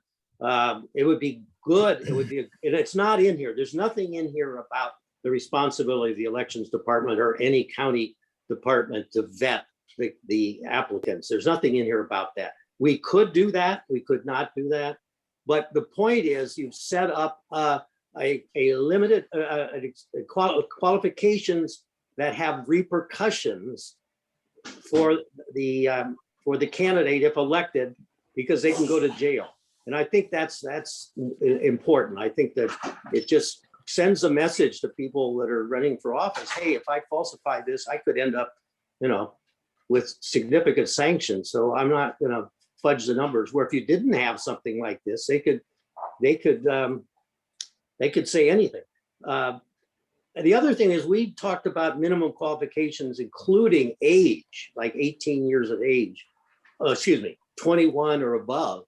And that's not in here. And I think that's something that we may want to address. I was in favor of something. I guess I kind of disagree with Tony on the fact that all these brilliant high school students would qualify for things. I don't think they would by any means. But I would have preferred to have seen something in here about an age limit, but that was not voted out of the committee. So it's really not maybe relevant at this point in time. But I support everything that's in here. Thank you. We've got Kyle and then Tony. Thank you, Mr. Chair. It looks like Commissioner Gazelle wants to respond to Tony, did you want to respond to, and I'm sorry, I keep calling you guys by your first names. If you'd rather we say Commissioner, I'm good with that too. So Commissioner Gazelle, did you want to respond directly to that, or did you have a separate? Thank you, Mr. Chair. Yeah, if Commissioner Davis will allow me the floor for a minute, thank you. This is Commissioner Gazelle from Orcas Island. Thank you, Commissioner Dillendorf, for these are 2 points here in play. One is, what are the qualifications? And two, the enforcement of qualifications. So I think we need to be clear about this. I'm not concerned about the enforcement of qualifications. Bob did a great job about how that will work. If somebody signs their name to their qualified to agree to the qualifications that they have them, that's one thing. The question here is, what are the qualifications? And can those qualifications be verified? If a challenger challenges, can they verify that this person did not work as an assessor in an assessor's office some years ago, or does not have the proper certification for that office? Those are the questions that I had in my mind when we were dealing with this. As far as the enforcement, the RCWs, like Bob said, are full of ways of penalties and stuff that will help us deal with that particular person who lies on their qualifications. But the question here is, what are the qualifications, and could they be verified easily? Thank you, Mr. Chair. Thank you, thank you, Kyle. Hold on. Maureen, did you want to respond to that? Yeah, I just have two things to say. the task was not included, the verification. The task was only to add clearer language regarding the minimum requirements for elected officials. But how to achieve that became obvious to us, and that's why it's added in. I also just wanted to say, for everyone's understanding, Randy weighed in. What he did, he has a short introductory paragraph, but then he invited all of the electeds to review the language. And what his email contains is their comments regarding it. So that's what we'll be discussing next. It's all yours, Kevin. Okay, you have Kyle, Commissioner Davies. Thank you, Mr. Chair. I think my question is for Commissioner Grout, and if I stepped away for a minute, if I missed this, my apologies. To what extent did you research comparables, that is, other counties or the qualifications request for these similar positions in other counties? I did not, Kyle, because there are only 6 other charter counties, and they're the only ones that could have qualifications beyond what state law requires. And at least 2 of those are just much bigger, Snohomish and King, much different than us. And so I didn't do that. I based it on discussions with the local elected officials about what's required to do the job. Okay, thank you. Jane and then Bob. Yeah, just following up on what, oh, wait a minute, Myleen's come in with the chat. What did she just say? There are no other counties with pre-qualifications for office, perhaps excepting sheriff. Okay, so I guess that's Myleen's response. I was only gonna say it could be good just to take a look at those other county charters, but if Myleen is saying there are no other counties with pre-qualifications for office, then we can. As our head elections official, I would trust that she probably knows that. So, but Bob. Well, to address that very briefly, all counties have requirements for the assessor because they're contained in the RCW. Okay. I think what she was referring to was that in the charter they haven't added it. I see. What I wanted to bring up was regarding the watchdog as far as the qualifications. I want to read you 2 sentences from RCW 29A.24.075. The first sentence is, a person filing a declaration of candidacy for an office shall at the time of filing be a registered voter and possess the qualifications specified by law for persons who may be elected to the office. And we also have the other section then that says he or she has to fill out the form and say under oath that they've got the qualifications. The next sentence down at the bottom here is, the officer with whom declarations of candidacy must be filed under this title shall review each declaration filed regarding compliance with this subsection. So you can read that to mean that that officer has the duty to make sure that the thing that the person is sworn to is true. That would be compliance. So that's one way to read it, okay? That we already have, we know who's supposed to be taking a look at it. Now, as far as the difficulty of determining something, that's another question. Okay, so we are 1 minute away, probably about 30 seconds away from public comment. So I'm going to pause us on any further discussion on this topic and go ahead and move to public comment. I was just joking with Liz, Commissioner Lafferty in the chat that 2 hours ago, I was thinking I'd be sitting here alone because we would have been done 40 minutes ago. How naive am I? So with that, if there's any members of the public who would care to comment today, please turn off your video and and unmute yourself, and then I will call upon you. Let's go with Alexandra. And if you could please also, even though we know you both, the 2 people who have showed up so far, please introduce yourself and say where you're from. Thank you for being here today. Alexandra Gayak, Orcas Island. I just wanted to say I'm in favor of the qualifications. I don't know what Randy said, but I'm in favor of having minimum qualifications, regardless of what other counties are doing. Thanks. Thank you. Minor, please. Hello, commissioners. I want to begin by saying that as I'm not sure it's entirely appropriate as a reporter on this process to say this, but I've very much appreciated your thoughtful and mutually respectful discussion this morning. So thank you very much for that. I'm finding myself a little bit frustrated by the fact that the memorandum that the county prosecutor's office provides to you is not readily available for public review, mainly because those memoranda, evidenced by the conversation you've just been having, are so integral to your consideration of your recommendations. And I certainly don't disagree with attorney-client privilege, but do question its applicability in this circumstance because I think it has the potential to inhibit the full public understanding of how you're arriving at your decisions. So I would like to respectfully ask you to consider making those memoranda available, and referring back to yesterday's conversation and the prosecuting attorney's recommendation on language, I wouldn't expect those to be available to the public immediately, of course, but promptly would be great if there were some way of providing that information to the public so that we can have a full framework for your conversations. That would be beneficial. So thanks for your consideration. Thank you very much, Minor. I see Auditor Henley. Well, we are getting formal now, aren't we, I don't know, it's just Commissioner happened. Rank? Yeah, as Dick mentioned, I am against the pre-qualifications, and I just want to talk a little bit about that. First of all, I have to say, what problem are you solving? Are we full of unqualified elected officials now? So just consider that.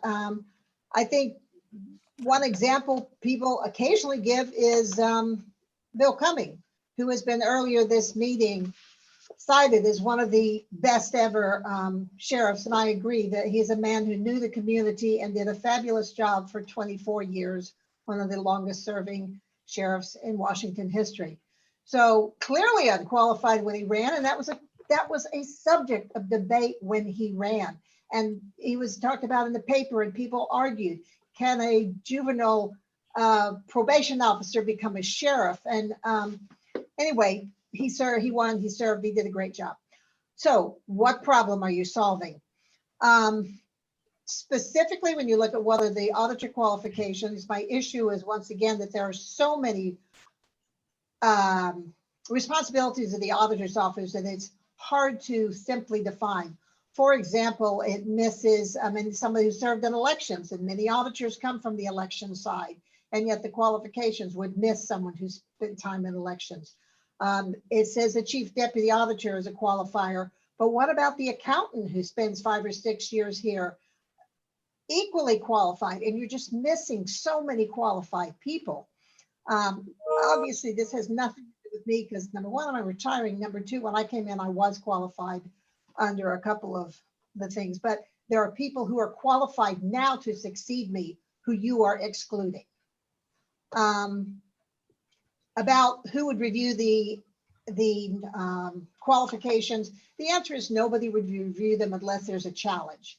But voter challenges are difficult, expensive, and time consuming. I really don't think we want to get into an argument about whether somebody has 3 years of management experience or maybe it's just 2.5. And I've been through one of those. It's not fun. Yes, it's my job and we'll do it if we have to, but I think it's pointless. And then all of these things have been going around in my head, but the final thing that just really gets me going is a lot of what you guys have talked about is access. And access to office, access to running for office is a fundamental value in this country.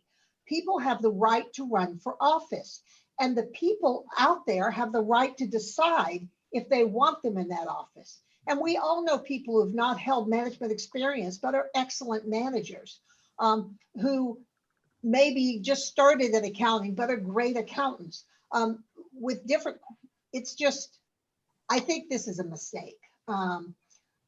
Obviously, you'll do what you'll do, but I hope you will consider carefully whether you make a decision on it. Thank you. Thank you, Auditor Henley. It's always driven me crazy how you beat around the bush and don't ever really make your point. I try, Kevin. Thank you so much for your comments. Are there any other members of the public who would care to comment? Okay, briefly, we will go back to discussion on the previous point. Was there any further discussion on the previous point? Okay, and again, the idea, Janet, please. It was just a small point, but regardless of qualifications, one of the things that's on every ballot is professional experience.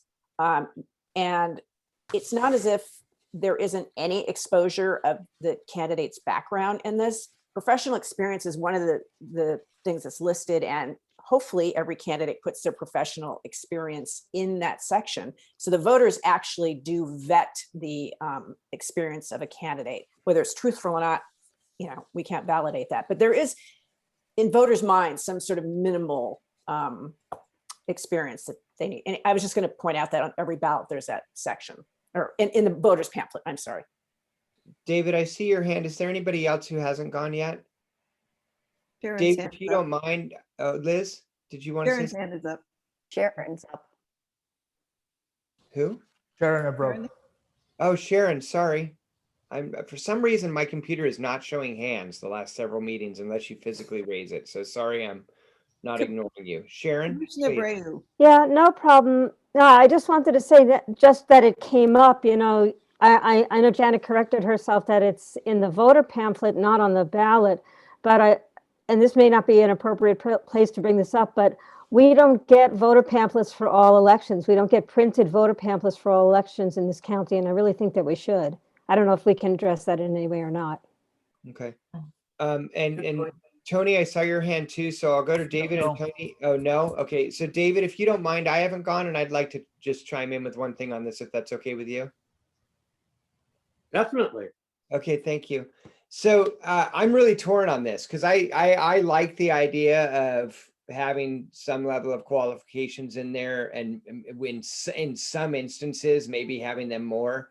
I will also say that this has been an excellent conversation we've had throughout this entire meeting. And I really want to thank all the members of this committee, because you not only did your homework, but you really thought about how to present it to us. And it's just been a really positive conversation. So thank you for all the work you've done.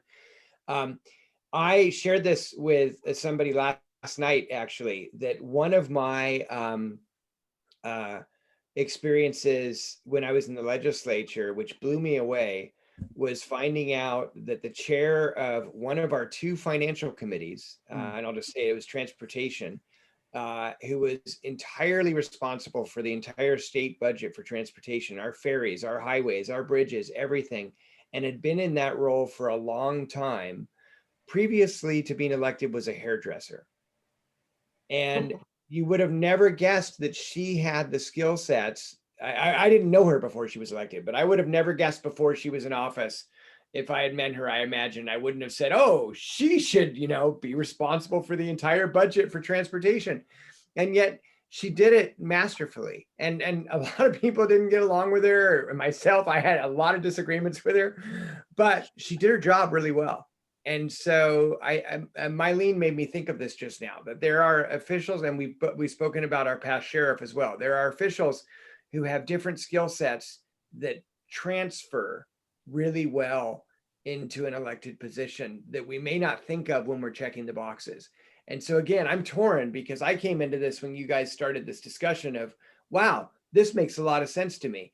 And then I started reflecting upon my own experiences with Sheriff Cummins and with this individual, and it really made me kind of counterpoint myself. So I just wanted to raise that. So we'll go to David, and then we're at 12 noon, and then Bob. So 3 things. One is, I'm sure there are good examples of hairdressers that have been successful. I'm sure if we look nationally, there's plenty of other examples of people without qualifications that were disastrous. So I'm not sure I want to give a lot of weight to that. The second thing is, why don't we go through these one by one and decide, because we tend to get in a conversation, a general conversation of qualification. But I think if we go through these one by one, take into consideration things that have been said by people like Mylene, then we can see if we can address those concerns. And for example, Mylene talked about how there are people in her department that are qualified to take over when she retires or doesn't run for office.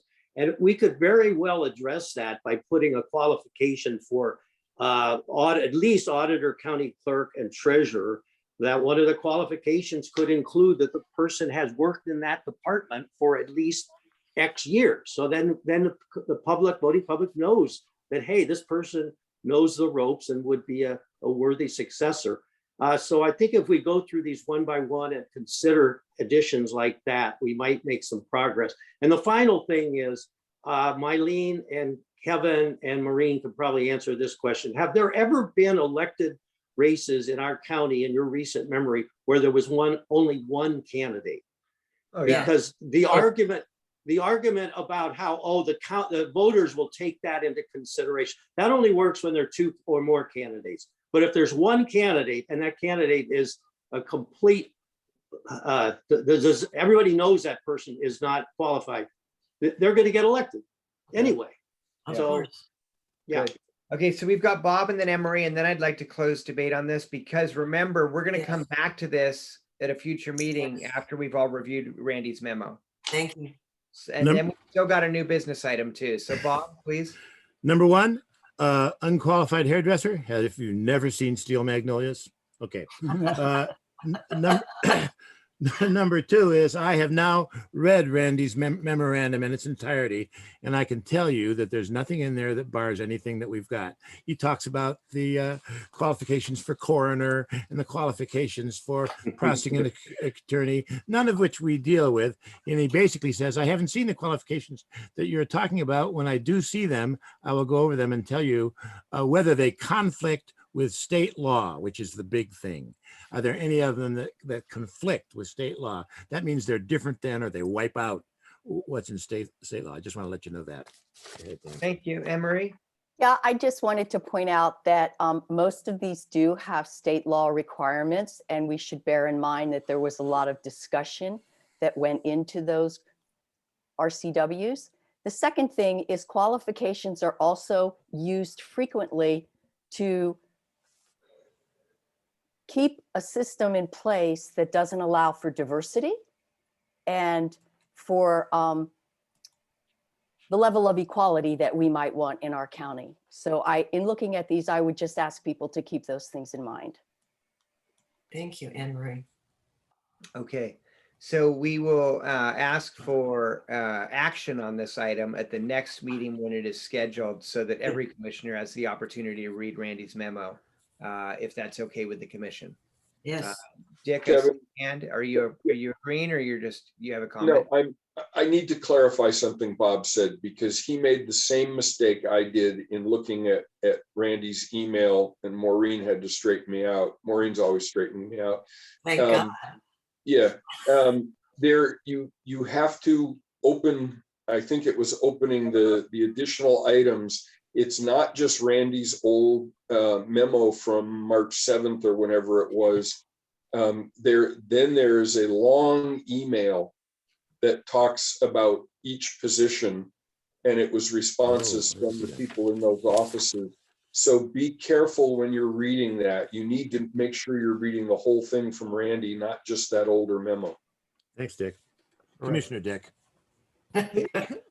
Forget Commissioner. Okay, if we can move on to the last agenda item quickly. Please. Okay, so I have been approached by some of you regarding the election versus appointment of the county manager being revisited. I wanted to raise that and ask you that if you are in favor of that issue being revisited, please email Olivia, myself, and copy Catherine so that we can schedule that for a few, so that we can bring that up. If 5 or more of you ask us to do that, we'll bring it up for a vote at the next meeting and then would schedule it for an out meeting if there were 5 or more. But I just wanted to raise that has come up. But as of yet, I don't believe I have 5 of you, but I just wanted to raise that it's come up, just like our process is dictated. So again, just please email Olivia, myself, and Catherine. Jane, I saw a hand. Yeah, thank you, Mr. Chair. I'm just wondering whether a motion should be put on the table to vote on that now, as we did with the sheriff, or not? The way I'd suggest we do this was not the way we did it today. Today was an exception because we had so much discussion on the same topic, basically just the opposite side of it. So what I would like to do is the way it worked last week, which is what I thought we had discussed, which is I would raise it the way I just have, and then give folks a week to think about it, and email your chair and vice chair if you're in favor of it. And if we get 5 emails, then we'll call the question or ask for an action at the next meeting. So it gives time. It also, the other thing that's really important is the public, and in this situation, the official we're talking about are also given notice then that this is back on the agenda. And that's my main reason for the delay. The reason I was okay with it today is because we advertised that this subject was going to be discussed anyway. But I really think it's important to raise it and say this is coming up, and then a week, and then say that there's a chance that it could be on the agenda next week, so that members of the public who care about it, or in this case, the county manager, could contact one of us and have a discussion or so on. And so that's my rationale for the delay. If the commission disagrees, I'm happy to revisit that. But after all the debate we went back and forth on with that process, I'd leave it alone. Is that all right? Yeah. So, okay, so my ask of you is that if you would like to revisit that, please email Olivia and myself, and copy Catherine sometime before, let's say, before Wednesday. And then if I do hear from 5 or more of you, we would ask for a vote on next Wednesday. The last thing I wanted to say on a personal note, I will be leaving today. I'm getting on a plane for the first time in a year and a half, and I'm kind of freaked out, but I'm going to surprise my mom in Minnesota for Mother's Day. I will not be back until Tuesday night. And so any meetings between now and then, I will not be able to attend, because I am going to exclusively focus on my mom, because I haven't seen her. And my brothers and I are all flying in to surprise her. She doesn't even know it's going to be great. So I plan on not paying attention to you guys until just before the next meeting. And I apologize for that, but I need to be with my mom. So happy Mother's Day to all the moms. And if there's any other comments, if not, I would accept a motion to adjourn. I think Bill moved, and I saw a second. So move. Yeah. Okay. All Thank those you, in favor of Kevin. adjourning? Okay, great. You guys have a wonderful weekend. Happy Mother's Thank Day. Happy spring. Hey, Kevin, can you just stay on the call for a minute? And I don't know, we got to turn the recording off, but that has implications for our Justice and Equity Committee work. So I want